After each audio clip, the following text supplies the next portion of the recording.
Hello, so in this video I'm going to look at plotting points to graph y equals secant x. Now, as I have mentioned in the other videos in plotting points to graph sine x or cosine x, I use this rulered page I created. I took a ruler and divided this page apart into 12s, and I explain why, so you can watch one of those videos. It's basically so that everything is spatially correct. Okay. Now, so I'm going to plot on this. This will end up being x, and of course y, right? And this is going to be y equals secant x. All right. Now, when you're looking at the definition of secant x, again, anything that goes into a trig function is an angle. And so on this graph, the horizontal motion is representing what angled position are you at? What's the angle rotation? And then the output, which is the y, this way, the vertical motion, is going to be the ratio, r over x. Now we can use the unit circle, which is what I'm going to do. So r is 1, and then we'll just be using the x coordinate. So essentially what's going to be happening then is as we move or rotate around the unit circle, I'm going to be taking the reciprocal of the x coordinates. I'm going to take 1 over 1, 1 divided by square root 3 over 2, 1 divided by square root 2 over 2, 1 divided by a half. And then watch what happens. 1 divided by 0, you know, is a vertical asymptote. And as we're approaching 0 from this direction, all the x's are what? Positive, because we're in quadrant 1. So here we're going to go to a positive infinity, right?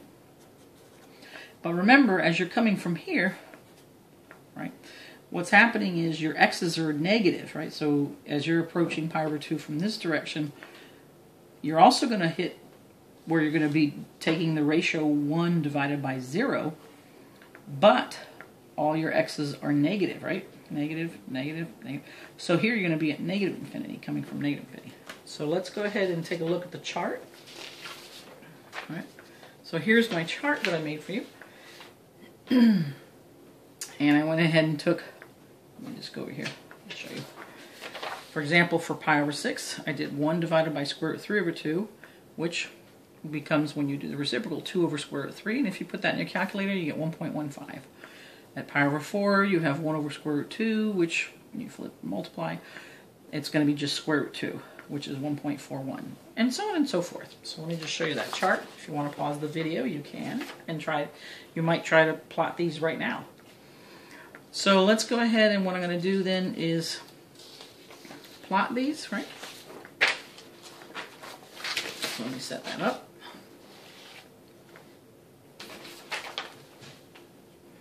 Make sure you can see everything. Okay. Now, so I'm going to have here 0, 1. So I'm going to start here. Okay. And then at pi over 6, I move over pi over 6 in the x, and I'm going to go up 1.15. Very little up. Over pi over 4 and up 1.41, right? Something like that. Over pi over 3 and up 2, so let's see, 1, 2, hopefully that's about right. And then by the time we hit pi over 2, we know we're going to have infinity.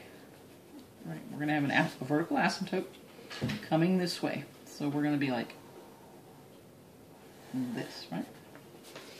And then on the other side of pi over 2, remember we said, on the other side of pi over 2, it's from a negative infinity because the x coordinates are negative. And we're just doing 1 divided by that, so it'll be negative. So coming from here, we know we're coming from a negative, right? We're like this. Okay. And then let's see here. Let me see how much of this you can see. Let me go as far as I can. All right, so then at 2 pi over 3, right, you're at negative 2. So let's see, here's negative 1, maybe here's negative 2. So let's see, maybe here. And then at 3 pi over 4, you're at negative 1.41. 1.41 maybe. Then 1.15. And then here at pi, you're at negative 1. So hopefully I'm about right. Okay. So what you can see is you're like doing this, right? So far. And then let's continue. So at 7 pi over 6, you're at negative 1.15 again.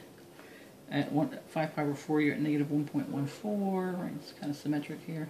And then you're here. And then at 3 pi over 2, you've got another infinity. And let's take a look. At 3 pi over 2, remember you're coming this way, right? And you're only, remember your ratio is 1 divided by x. So the 1 is positive, right? The 1 is always positive. The x in this quadrant is always negative, so it's negative infinity, right? So you're going to handle this by saying, whoop, going over to the negative infinity. And so on and so forth, right?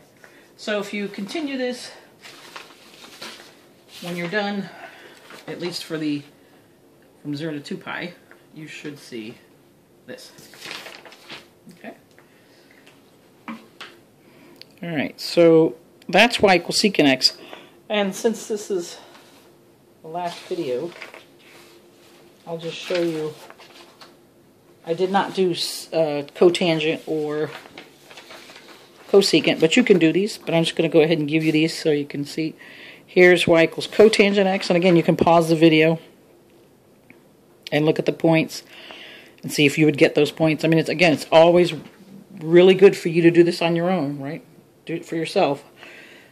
And then here's what cosecant would look like. Okay? So again, I would go ahead and do these charts for each of the 6 trig functions. Take your rulered page and just plot them. That way you prove to yourself that the basic shapes are what they are.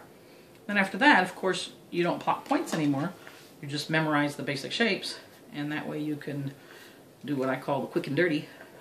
You could graph all 6 functions very quickly. But again, understanding where the basic shapes come from, that's very important. All right, thanks so much for listening.